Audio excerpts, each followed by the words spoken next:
HPS dan penggunaan e-katalog gitu aja, Bu Retno. Nah, sementara itu nanti dikonsultasikan dengan mentor ya.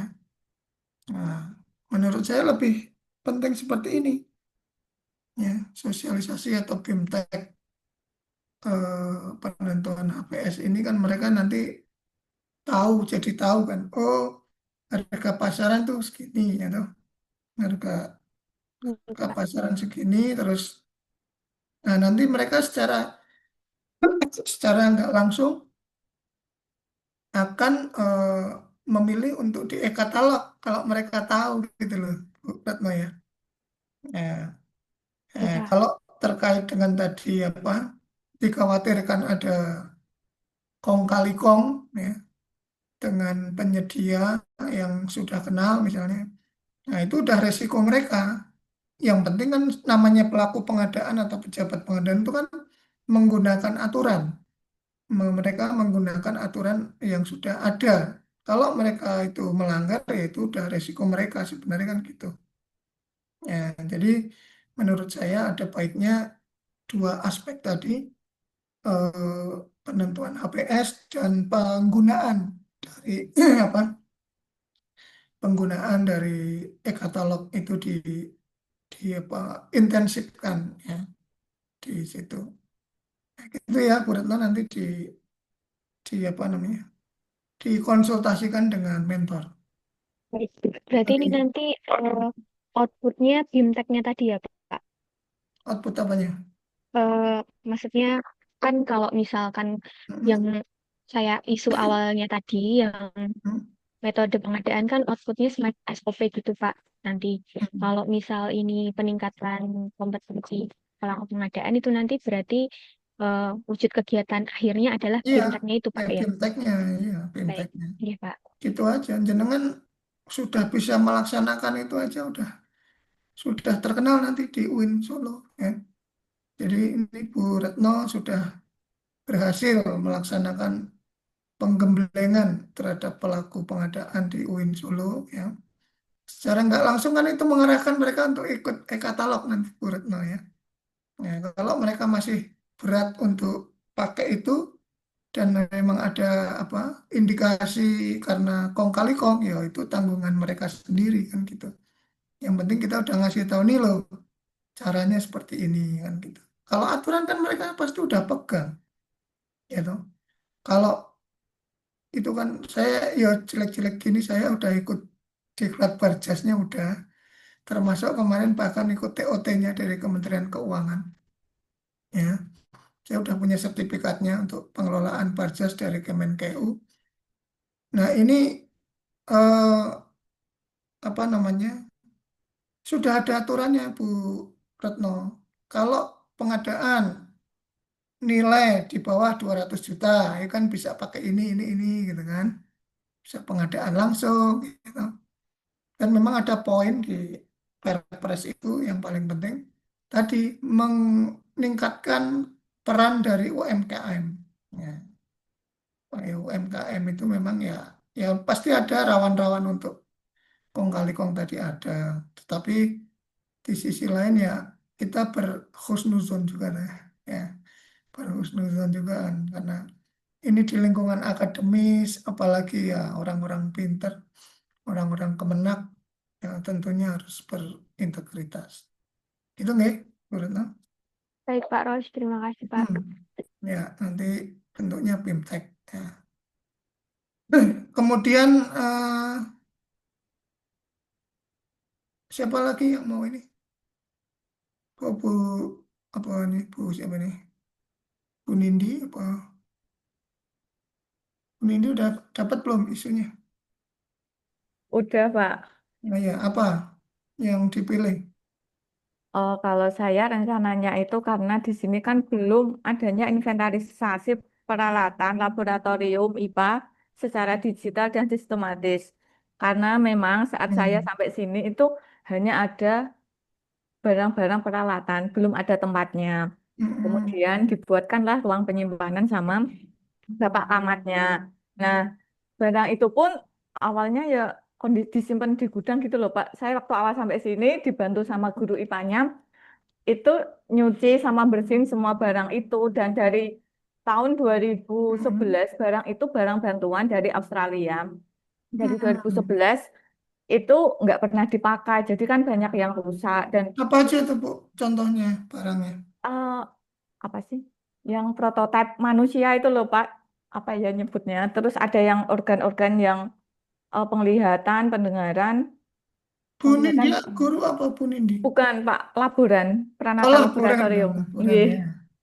Oke, terus Terus sama alat-alat gelas, sama alat-alat kit. Nah, itu pun alatnya itu yang alat kit itu banyak berceceran, terus pada hilang juga. Itu kemarin enggak ini belum selesai labnya dicuci. apa? Biologi, kimia, IPA, di MTS Pak, IPA. oh, MTS, Nggih, MTS. Di MTS tuh belum ada pembagian biologi, kimia nggak ada ya? belum Pak. Oh, kalau zaman saya dulu SMP udah ada Ya, biologi udah ini ada. balikin lagi jadi satu di IPA Jadi itu Pak. satu, oke. Nggih. Kondisinya gimana sekarang barang-barang itu? Kemarin sih waktu bulan Juni itu udah selesai dicuci, tapi emang Mm-mm. saya belum selesai mendata semuanya, mana yang bisa, mana yang sudah tidak bisa digunakan, belum belum selesai semua Pak saya mendatanya. Nah, ini Tapi niat sekilas berapa persen yang masih bisa digunakan kira-kira? mungkin kalau misal kayak ada kabel yang hilang, kalau dibelikan itu ya sekitar Hmm. 60%-an mungkin bisa ya Pak. Soalnya itu emang kabel-kabelnya itu banyak yang hilang, yang alat-alat kit Kabel, itu. kabel apa Iya. itu? Itu kemarin itu ada yang alat kit, alat kitnya itu ada yang optik, yang mekanik, itu kabel-kabelnya itu nggak tahu berceceran di mana. Soalnya waktu Hmm. dibongkar dari gudang itu juga barang itu keluar dari box kitnya. Jadi saya nyocokin lagi satu-satu sama panduan yang ada di itu. Oh gitu ya. Jadi gini Bu Nindi, jangan hanya terbatas untuk inventarisasi. Lebih kepada Bu Nindi langsung aja lebih secara makro atau secara lebih luas, yaitu adalah revitalisasi laboratorium apa itu MTS mana jenengan? MTS 6 Demak. MTS apa mana? MTS 6 Demak. Demak ya. Jadi programnya Bu Nindi itu aja. Jadi revitalisasi laboratorium MTSN berapa MTSN 6. 6 Demak ya. Ya ini dengan apa metodenya gitu ya. Baik, Eh, Pak. ini karena kan semua ya Bu Nindi ini mulai dari nyuci ya Ya, kemarin Pak, dari mulai dari nol. ya Mulai kalau dari cuman yang di bidik itu apa namanya tadi inventarisasi sih Ya.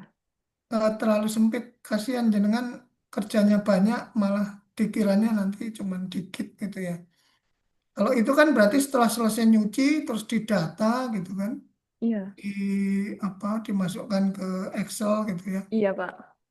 Nah, itu aja. Jadi revitalisasi laboratorium MTSN 6 Demak gitu aja Bu Nindi. Nggih, baik, Nanti Pak. coba dikonsultasikan dengan mentor ya.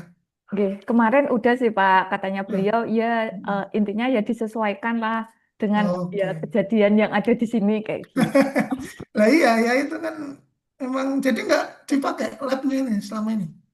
Ini sebenarnya ya, Pak, itu belum ada ruangannya, baru Oh, terbatas pada ruang penyimpanan alatnya. Jadi misal ada guru yang mau pakai mikroskop, ya nanti gurunya menghubungi saya, oh, terus saya siapin nanti dibawa ke kelas kayak oh gitu. gitu. Ya, jadi eh, memang ruang labnya belum ada ya.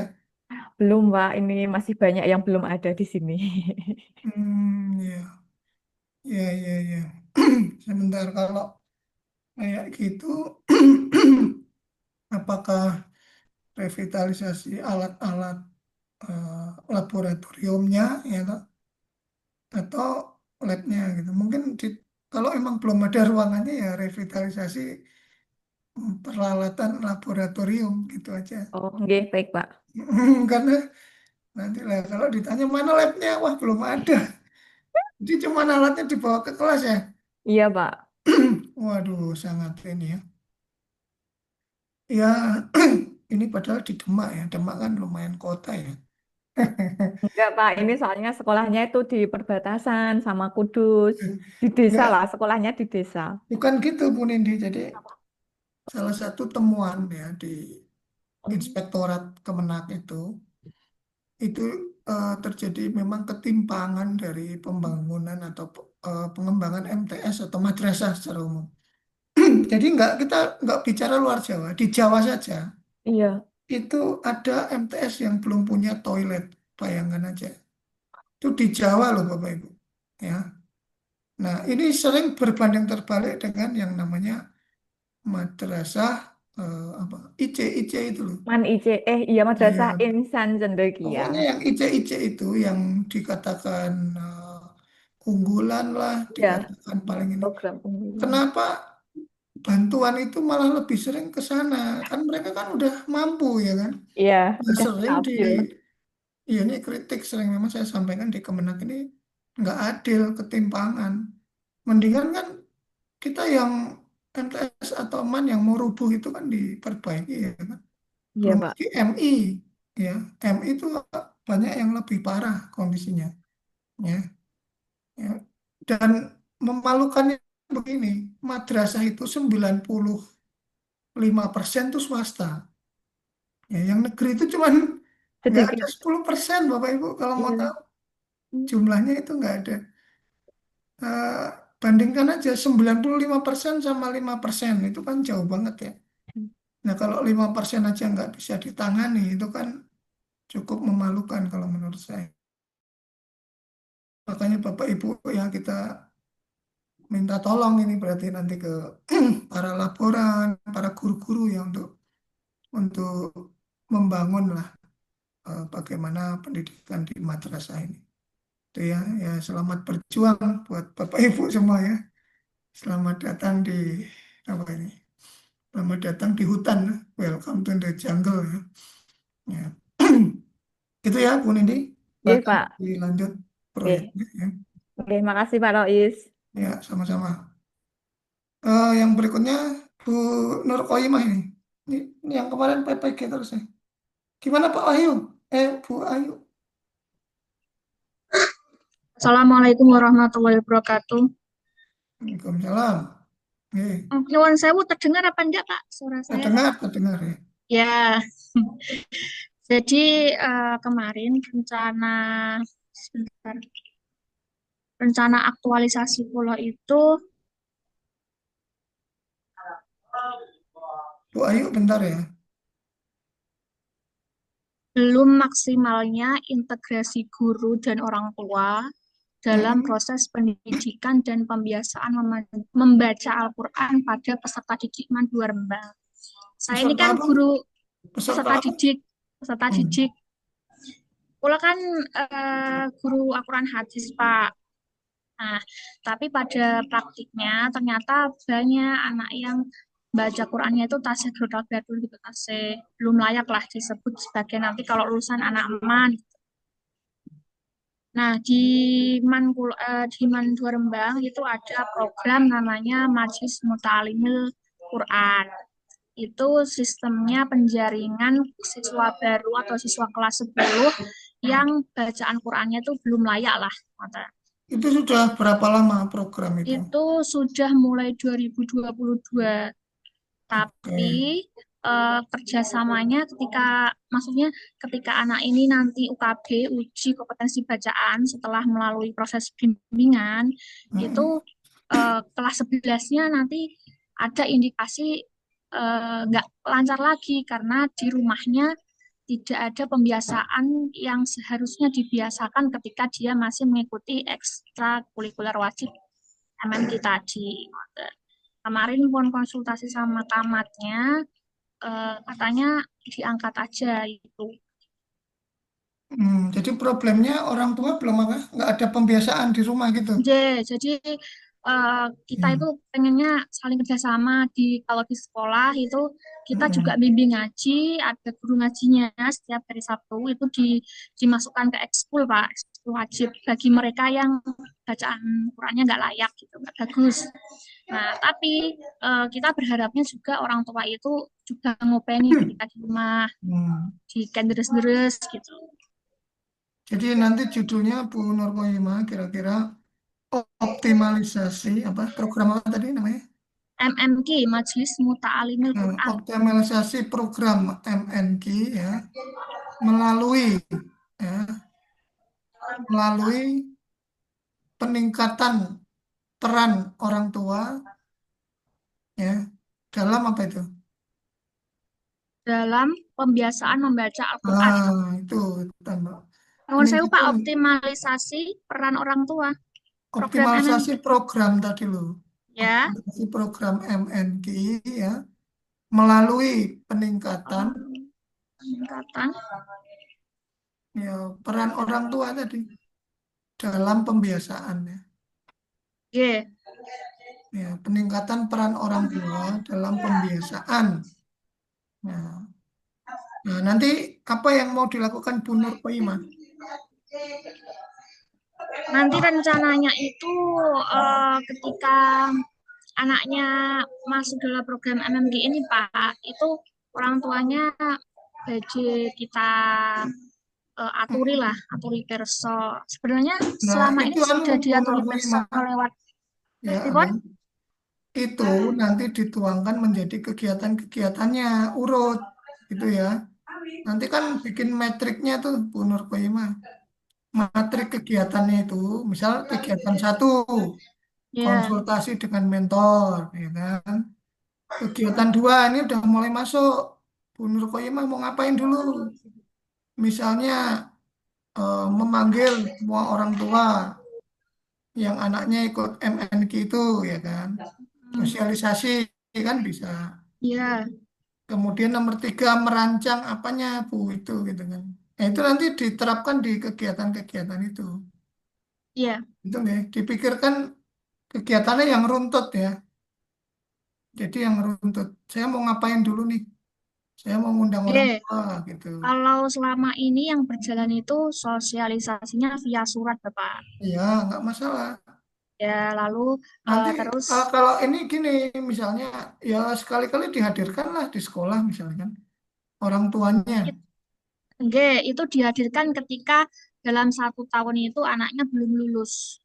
Itu Ya dihadirkan. enggak, kalau yang program ini Bu Nurkoimah Oke, hadirkan juga, walaupun dia belum, artinya masih proses MNQ masih berjalan. Ya ya. nggak usah nunggu lulus atau nggak lulus dulu gitu loh maksudnya.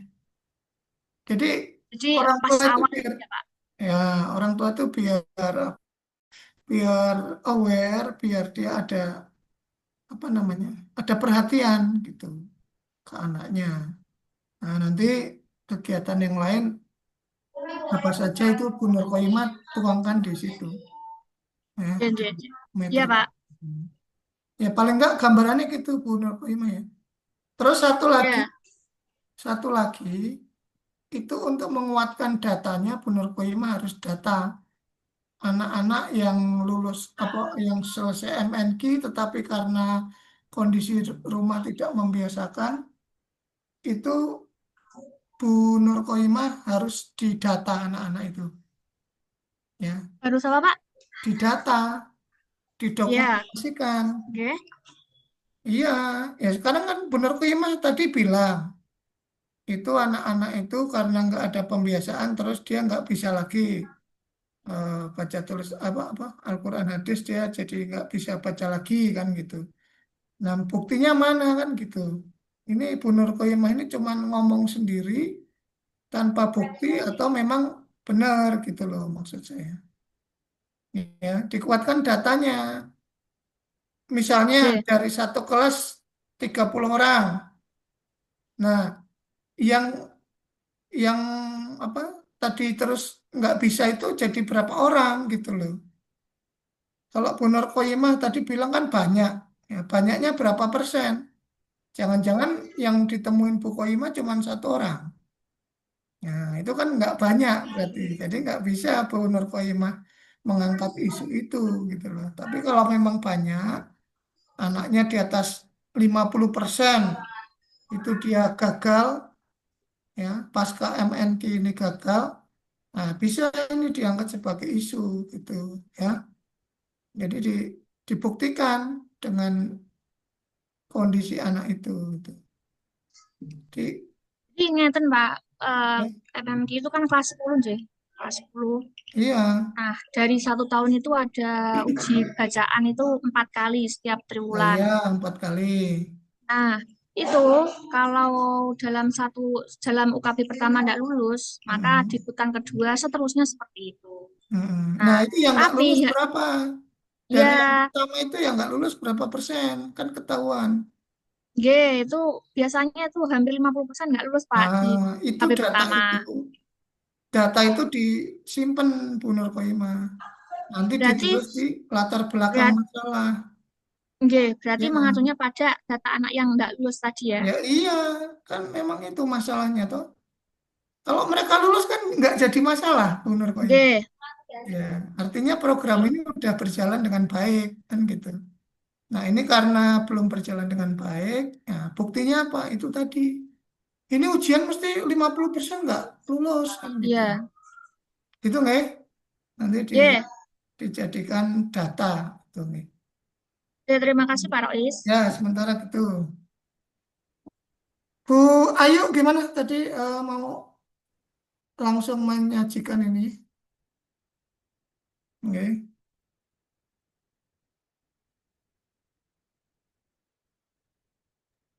menyajikan. Halo, Ya, dengar Pak?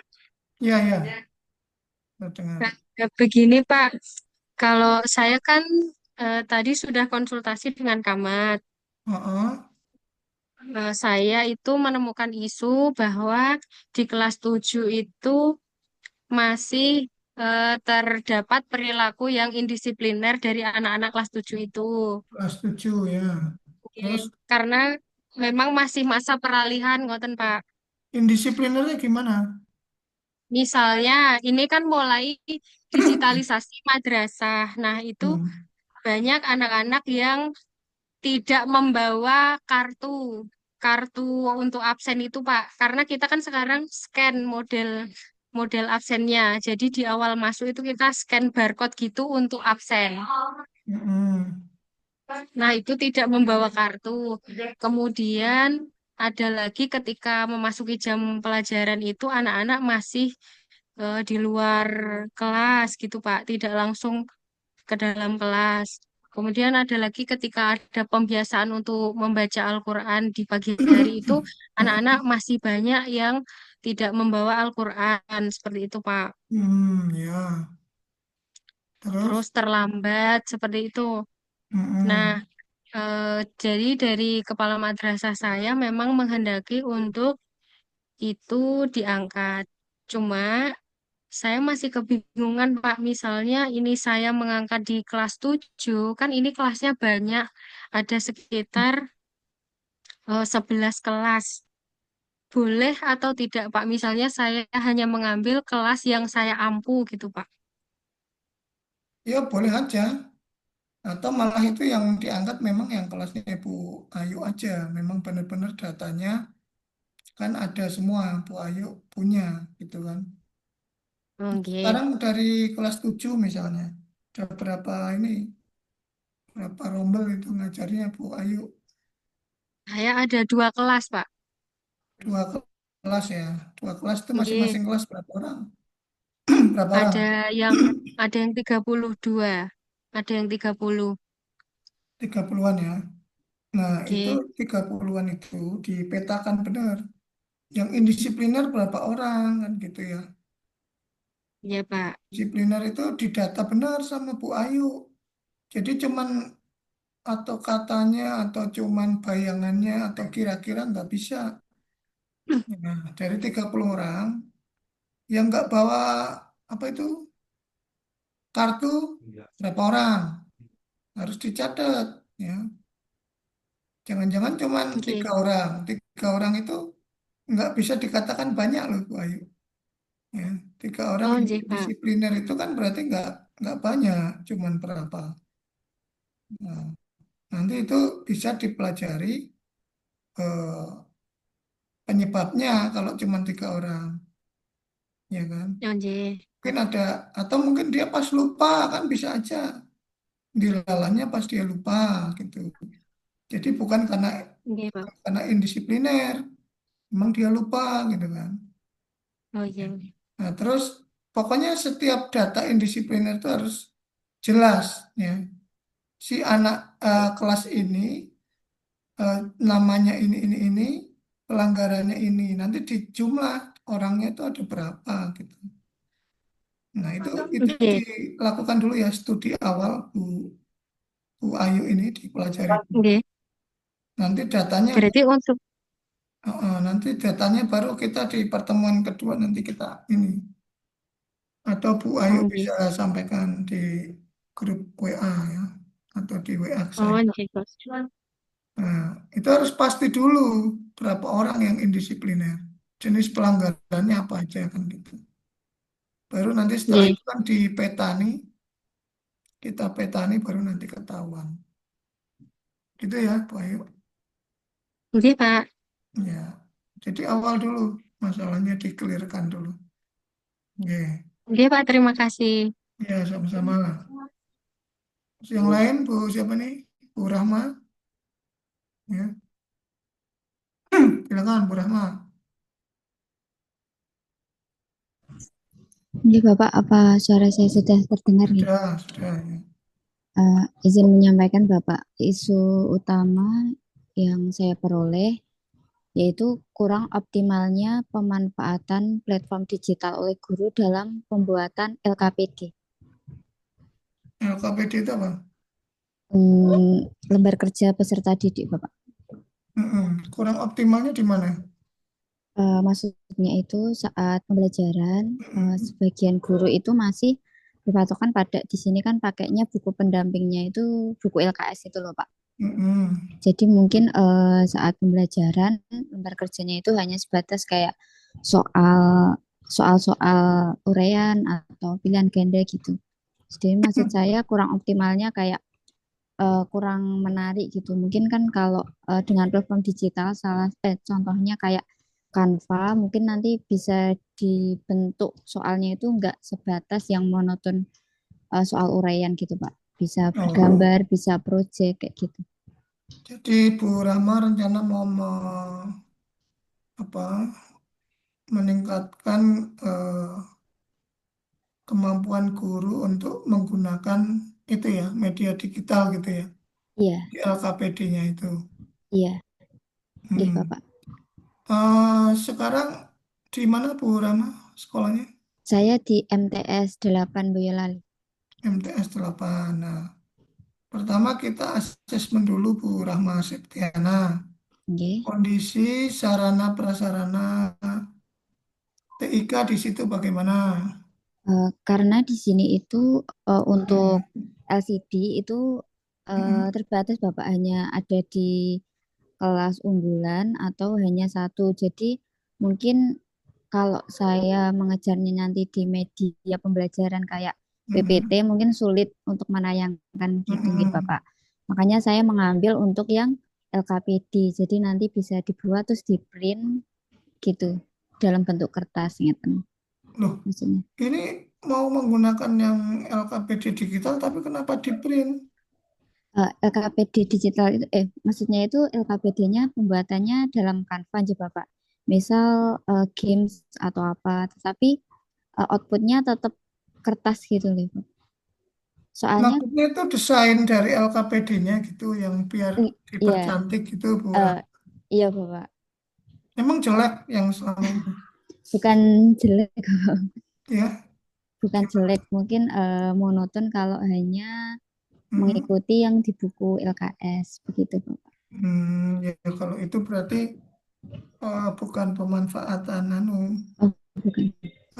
jadi lebih mengangkat untuk biar apa namanya, LKPD itu biar lebih menarik kan intinya gitu kan Bu Rahma. Iya, Bu Rahma biar lebih Septiana itu inovatif gitu. Bu Rahma guru apa? Guru informatika Bapak. Guru informatika. Lah yang mau diterapkan itu di LKPD pelajaran apa itu nanti kira-kira? Eh, mungkin kalau saya, Mm-mm. kalau pelajarannya itu harus mapel saya aja, Pak. Atau bukan? Boleh, yang lain juga boleh. Tetapi kan Bu Rahma Septiana harus memiliki datanya bahwa LKPD-LKPD yang ada sekarang ini tidak menarik dan membosankan bagi siswa gitu loh. untuk mendapatkan data itu, Bu Rahma Septiana harus melakukan survei kepada kepada siswa atau murid gitu ya.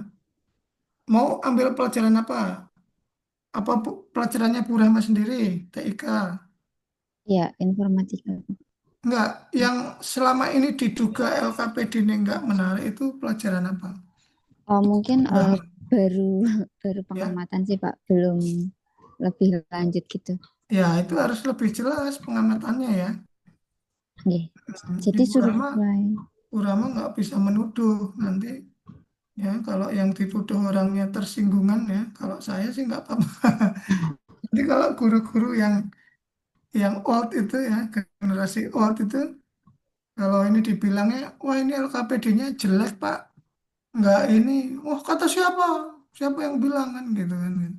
Padahal memang murid-muridnya udah sepakat bulat ngomong kayak gitu ya. Cuman Bu Rahma harus memiliki data ya, data yang pasti gitu. Nah, kalau kalau itu nggak ada data itu jangan diangkat Bu Rahma. Ya, Oh, coba Pak. mungkin yang lain Bu Rahma inovasinya yang lain gitu. Misal terkait pembelajaran TIK ya. Itu kalau di mana saya pernah lihat di medsos ya. Di Afrika itu kan dia juga terbatas Bu Rahma. Tidak ada komputer. Nah, dia ngajarin Microsoft Office, Word itu kan menu-menunya digambar di papan tulis pakai kapur, Bu Rahma. Hmm. Jadi bagaimana mengoperasikan Microsoft Word ya. Terus itu tampilan itu digambar di kapur apa di blackboard di papan tulis hitam itu loh, pakai kapur lagi. Nah, jadi coba Bu Rahma cari inovasi yang kira-kira itu mendongkrak ya, khususnya pembelajarannya TIK, Bu Rahma. Oh, nggih. Ya, misalnya apa nih? Ada bayangan nggak? Di situ anak-anak pinter nggak TIK? Soalnya di sini keterbatasan lab juga Bapak. Jadi penggunaan lab saat ini belum bisa. Nah, Jadi makanya dengan keterbatasan itu, kayak kemarin di kelas sebelah itu, dia keterbatasan alat peraga penjaskes itu loh, apa PCOK itu kan. Nah, dia bikin sendiri Bu, modifikasi alat untuk latihan kelincahan itu loh, bikin untuk olahraga itu. Nah, Bu Rama juga sama harus bisa menemukan apa ya yang mau tak bikin gitu kan. Kalau guru kalau matematika itu dulu ya sebagai inspirasi ya. Guru matematika juga ada yang dulu mengangkat apa itu bikin alat peraga matematika itu loh yang menarik.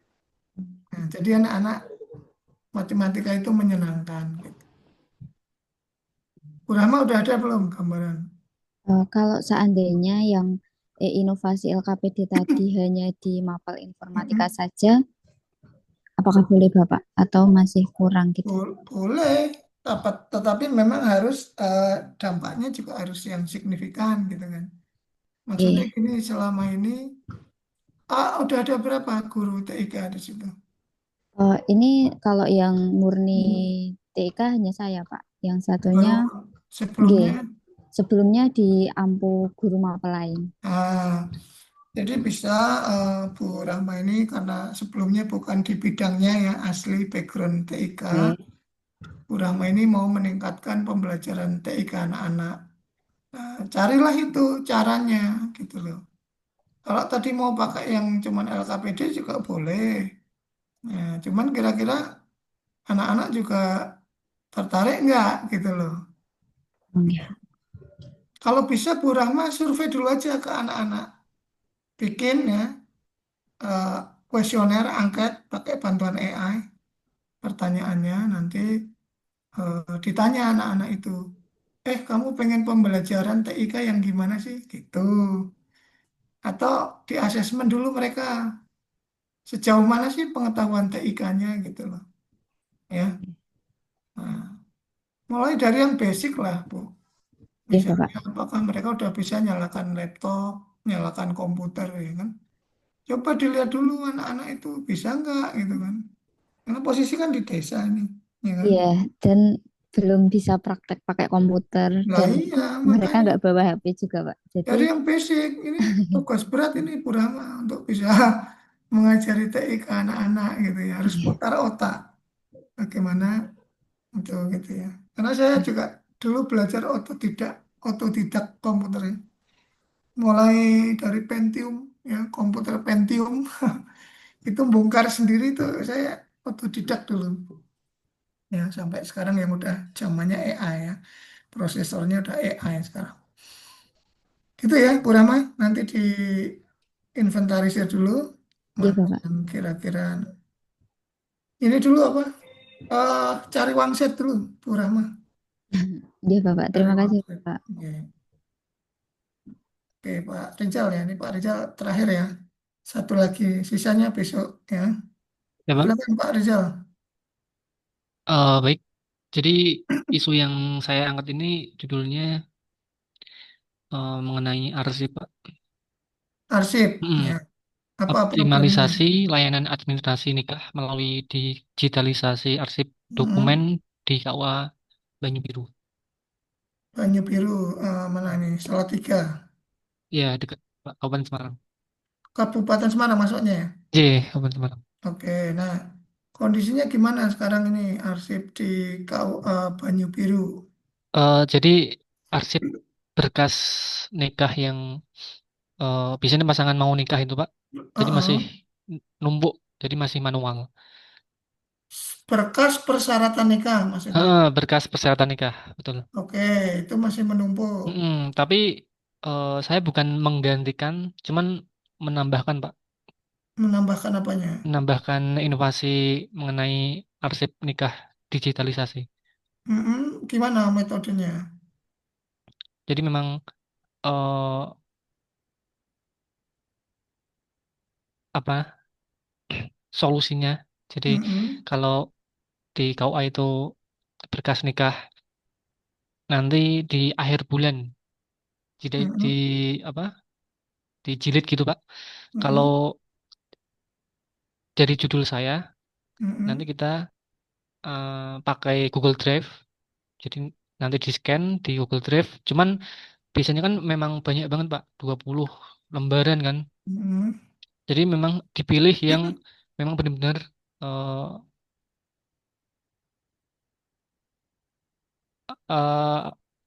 eh, apa ya? Kayak KTP yang kakak kalau N1, N2, N4 itu kan Mm-mm. nanti terlalu banyak kalau Itu semuanya di scan. resikonya apa kalau selama ini di dalam tumpukan-tumpukan yang banyak itu resikonya apa? Dampaknya apa? Kendalanya Mm-mm. nanti kita kalau nyari walaupun Susah. udah ada nomor walaupun udah ada nomornya kadang kalau yang lama banget tercacar, Pak. Oh gitu. Heeh. Emang sampai banyak ya numpuknya? Sampai puluhan atau ratusan gitu bahkan. Enggak yang kalau di arsip nikah keuangan biasanya emang ratusan, Pak. Bukannya pendaftarannya pakai SIMK sekarang Pak Rizal?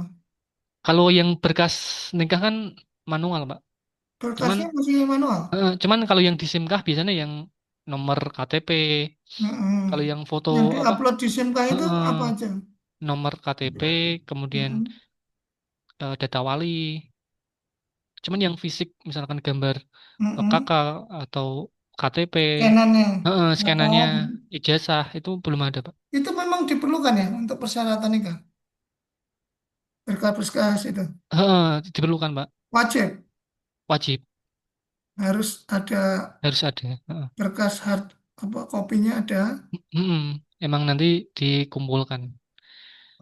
Harus di print gitu ya. Betul. Sini Oke, nah satu kalau banner. kalau itu berarti nanti kira-kira judulnya eh, digitalisasi ya, Oke. digitalisasi berkas Berkas. persyaratan nikah, gitu. Mm-mm. Digitalisasi berkas persyaratan nikah untuk Bu. eh, peningkatan kualitas ya, Hmm. peningkatan kualitas layanan nikah gitu aja. Ya. Atau bisa dibalik peningkatan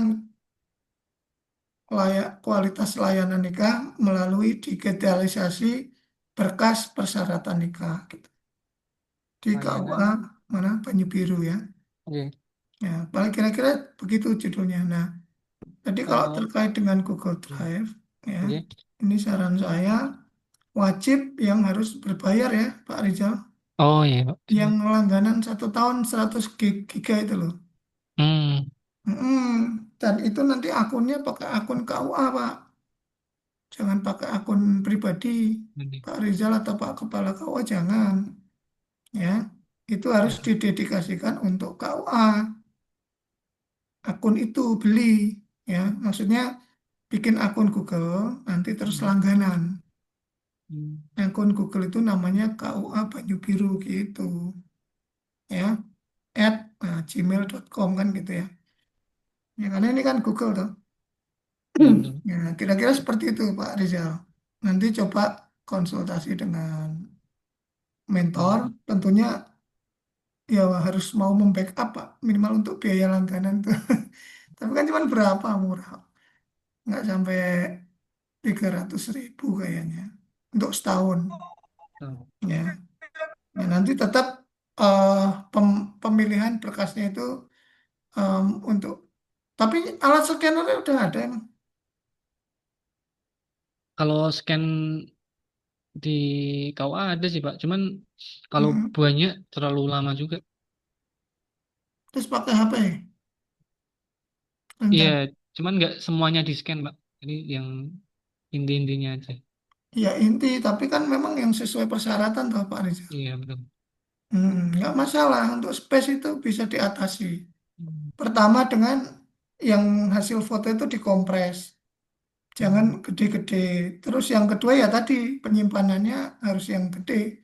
Makanya saya bilang minimal yang 100 giga itu nyewa Google itu ya, 100 gigabyte. Dan nanti itu ada waktunya yang udah selesai kan dihapus kan gitu ya, datanya itu loh. Oh, Atau yang udah berapa tahun gitu loh Pak. Ya nggak sih? kalau eh, dari saya yang emang yang baru ini Pak, dari yang Iya, itu kan orang daftar nikah. iya betul. Tapi nanti kalau udah bertahun-tahun yang akan datang, Mm-mm. itu kan mereka udah keluar register nikahnya toh. Oh iya, iya benar, benar. Kalau orang sudah ini calon pengantin, terus sudah menjadi pengantin, nah berarti berkas itunya kan udah nggak diperlukan, Hmm. disimpan. Yang disimpan itu register nikahnya gitu loh, Pak. Oh Ya iya, toh, iya. maksud saya gitu. Hmm. Kita berpikir bertahun-tahun ke depan. Kalau sekarang mungkin ya belum penuh toh, Pak, belum terasa. Oh iya Tapi betul. nanti berapa tahun ke depan itu kan udah penuh yang file digitalnya itu loh Pak. Ya, maksud saya gitu. Nanti apa ada siklusnya. Nah, ini yang udah di atas 10 tahun atau di atas 5 tahun udah Hmm. dihapus semua gitu loh. Oh iya, Gitu nggak? siap-siap Atau Pak. kalau perlu setelah dia itu selesai ini sudah dapat akta nikah, ya Oke. sudah. Yang syaratnya kan dihapus gitu kan. Oh, Iya, kira-kira begitu Pak Toam. Anu. Nah, nanti dirembuk sama Pak Mentor ya. siap, Ini kira-kira gimana nih Pak gitu. Nah, nanti ketemu saya lagi di pertemuan yang berikutnya. siap Pak. Itu nggak ya, Bapak Ibu? Oke, terima kasih banyak. Ya, jadi untuk pertemuan ini tadi ada berapa nih? Cukup 5 kayaknya ada ya. Nah, nanti yang berikutnya 5 orang lagi ya. Insya Allah sih sampai seminarnya nanti semua udah saya iniin satu-satu ya. Itu ini. Jadi Bu Tiara sabar dulu ya nanti jangan ini dulu. Misalnya ya kita waktunya terbatas, jadi nanti dibagi-bagi lah. Oke. Insya Allah semua dapat nanti asistensi dari saya. Gitu Bapak Ibu ya untuk pertemuan yang pertama ini kita cukupkan, kita akhiri. Wabillahi taufik walhidayah. Assalamualaikum warahmatullahi wabarakatuh. Ya. Waalaikumsalam warahmatullahi wabarakatuh. Makasih Pak Lois. Terima kasih, Pak.